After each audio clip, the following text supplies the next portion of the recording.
Hello everyone, my self Sandeep Rajbhar और आज के इस वीडियो में लोग बात करने वाले हैं एमएसएमई का एक नया रूल आ गया है बॉस आईएएस। अब तक तो सभी को पता चल गया होगा, फिर भी मैं इसके ऊपर एक वीडियो बना ही देता हूँ कि भैया एमएसएमई के ऊपर एक नया रूल आ चुका है और इस रूल के मुताबिक एक्ट का इफेक्ट आपको इनकम टैक्स एक्ट के अंदर देखने मिलेगा। ऐसा क्या आया है भैया, वीडियो पूरा लास्ट तक देखो and I am very sure कि आपको पता चल जाएगा।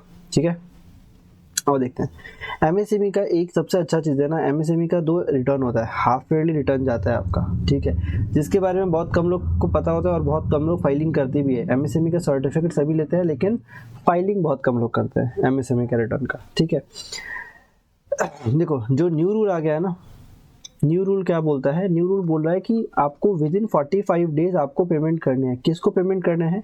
सामने वाला पार्टी, ये एक तो सेलर है, ठीक है, ये वाला कौन है? बायर है। ठीक है, तो अगर सेलर बेच रहा है कोई भी सामान अपने बायर को, तो बायर को 45 डेज के अंदर पेमेंट करना होगा।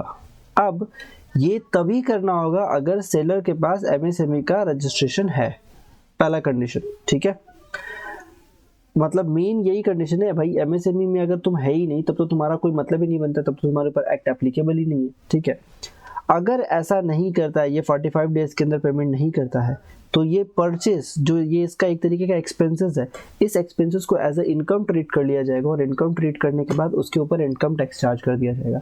मीन्स गवर्नमेंट ये बोलते बोलते थक चुकी है कि भैया आप टाइमली पेमेंट करो, टाइमली पेमेंट करो, टाइमली पेमेंट करो, लोग पेमेंट नहीं करता है। तो इस चीज़ को अल्टरनेट इफेक्ट क्या दे दिया गया कि भाई अगर आप 45 डेज तक पेमेंट नहीं करते हो तो वो क्या किया जाएगा, एज ए इनकम ट्रीट कर लिया जाएगा और फिर आपका वहाँ पे इनकम में टैक्सेबल कर देंगे।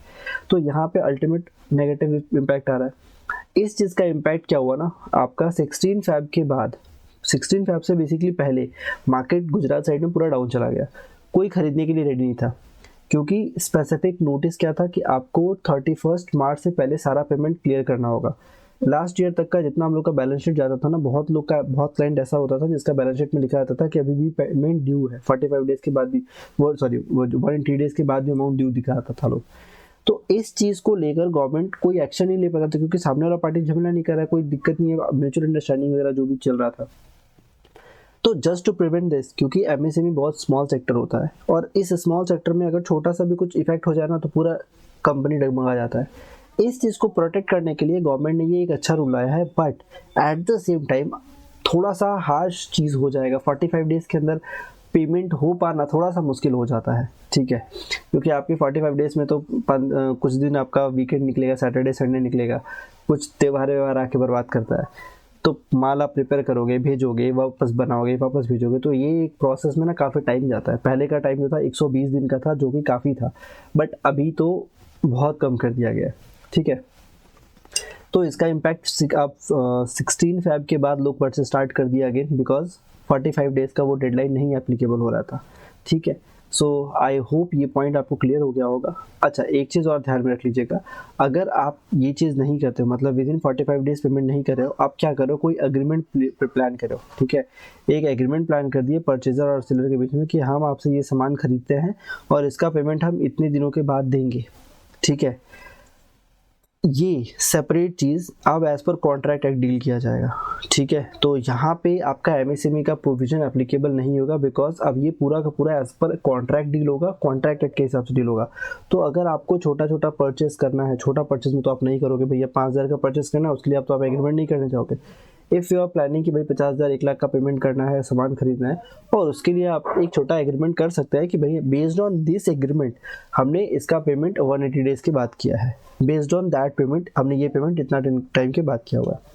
अब ये चीज़ जो है ना कंपनियों के अंदर भी है। अब बोलोगे कंपनियों में क्या है सर, अगर कंपनीज एक्ट अगर आप ध्यान से पढ़े होगे, कंपनीज एक्ट 2013, इसके अंदर एक डिपॉजिट बोलकर एक सेक्शन आता है। ठीक है, इस डिपॉजिट सेक्शन के अंदर भी एक प्रोविजन, एक जो डिपॉजिट बहुत बड़ा स्कोप रखता है। डिपॉजिट बोलता है ना कंपनीज एक्ट का कि जो भी अमाउंट कंपनी को मिलता है सब डिपॉजिट है, एक्सेप्ट ABCD सारा लाइन। एक्सेप्ट के अंदर एक प्रोविजन बोलता है कि अगर आप कोई भी पैसा मतलब रिसीव करते हो अपने जो आपका परचेजर है, सामान परचेज कर रहा है, ठीक, सॉरी, आप जिसको माल बेच रहे हो उससे आपने एडवांस लिया है। ठीक है, अगर वो उस एडवांस के बदले में 365 डेज के अंदर आपने पेमेंट प्रोसीड नहीं किया, उसका मतलब गुड्स डिलीवर नहीं किया, तो आपका वो चीज़ एज ए डिपॉजिट ट्रीट किया जाएगा। तो कंपनीज एक्ट के अंदर भी ये एक चीज़ हार्श चीज़ आता है। ठीक है, एक और क्लॉज है, वो मैं आपके ऊपर छोड़ रहा हूँ, आप कमेंट सेक्शन में बताओ। अगर कैपिटल गुड सप्लाई करे तो टाइम पीरियड क्या है, ये आपके ऊपर है, ठीक है। थिंक अबाउट इट एंड आप कमेंट सेक्शन में बताओ। नहीं बताओगे तो भी चलेगा, कोई दिक्कत नहीं है, बट आई वांट कि आप बता सको, ठीक है। सो जो भी है मेरे हिसाब से तो स्कीम बहुत अच्छा है, बट आने वाले टाइम में प्रॉब्लम होगा। मेक श्योर आप एमएसएमई का रिटर्न फाइल कर रहे हो ऑन टाइम, सो दैट आप इन सभी चीज़ों का बेनिफिट उठा पाओ, ठीक है। मिलते हैं नेक्स्ट वीडियो में। जय हिंद।